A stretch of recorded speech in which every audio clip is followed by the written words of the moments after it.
used to Renee Elmers.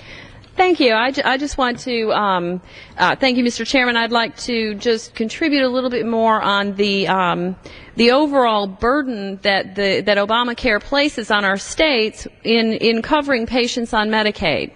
As we've seen, that this has grown, especially with the recession, and the undue cost to our states' budgets to provide Medicaid at no cost sharing from the patients. I think that this is a key issue. It's basically free health care for those individuals at taxpayer expense. And it's just a huge strain on our state's budgets, as my colleague has pointed out. One of the key factors, and very important, certainly very important in health care, are the preventative mandates. Certainly preventative medicine is a way that we can all heal, that we can all be looking for those issues that can down the road prevent excessive costs. But such things as no co-pays or deductibles for colonoscopies, mammograms, such things like this, there again, an undue cost to our states at taxpayer expense. It's just too much of a burden. I want to help everyone. I think that everyone should be able to have health care. And if you, as we know, if you pull up to an emergency room in any hospital across the country, you will receive health care. So the misnomer that there are those individuals who are not receiving health care is really an untrue statement. Now, of course, you're going to receive a bill for that care. And I think that just as if you go to the grocery store and you have your cart full of groceries, when you check out, you have to pay for it. It's the same thing with health care. Health care is a business, and someone has to pay for it. But when we continuously pass this cost on to our taxpayers and, of course, our state budgets, it is just unbelievably difficult. And, of course, that is what Obamacare does. It increases the number of patients on Medicaid, and it is just an unsustainable cost to our states. If the gentlelady would let me reclaim my time for just a second, and then I will yield back to her. Colleagues, look at this first slide again. The heading, who is the boss? And of course we've already talked about Boss Hogg, and I said at the outset, the federal government is the boss.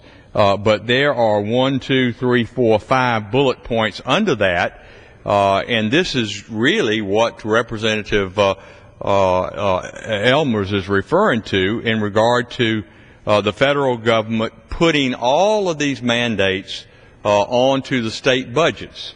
159 new boards, agencies, and commissions created by Obamacare to support the boss, the government.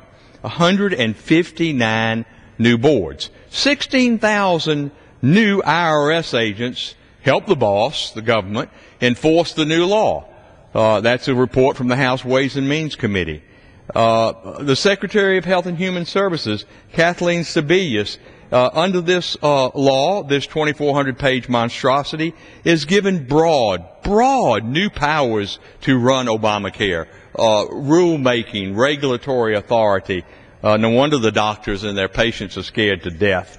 And then, of course, the new director of CMS, the Committee on Medicare and Medicaid Services, Dr. Donald Berwick, a brilliant man, a Harvard-trained doctor, MD, written several books. Unfortunately, in those books, Mr. Speaker, he talks about rationing of care. It's not, I think this is a paraphrase of a quote, it's not if we ration, it's how we ration.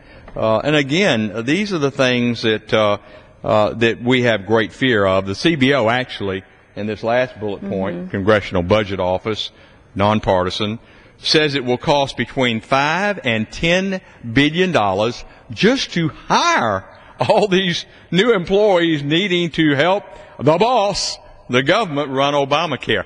I yield back to the gentlewoman. I would like to expand upon what some of the points that you're making there. We're basically talking about the same issues, and we can see what an increased cost this is going to be, and how incredibly difficult it will be to put this in place. And this is yet another situation where the good intentions and well-meaning intentions that are put forward to help this situation are just truly not the answer. Basically, how do we increase the access to health care coverage? Medicaid is not the route to take. There again passes too much cost on to our states, and it is an imperfect situation. And I'll expand a little bit on the Congressional Budget Office numbers. Very conservative estimates indicate federal spending for Medicaid is expected to reach $427 billion by 2019. And the Congressional Budget Office notes that the program will consume more than 4% of GDP by 2050. One of the unintended consequences to this, we were talking about some of these, bad situations, poor outcomes. One of the things that we're saying, or that we're seeing right now, unfortunately, in healthcare, as we move into this transition into Obamacare, are the decrease in Medicaid reimbursements to physicians. They're not very good to begin with, and I would say that that's probably going to decrease to doctors and hospitals as we decrease the reimbursement to hospitals, especially.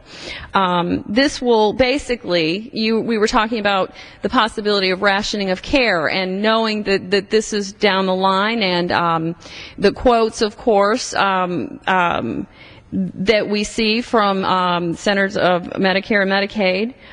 But basically what we're seeing here is that physicians will be forced to have to stop taking Medicaid patients.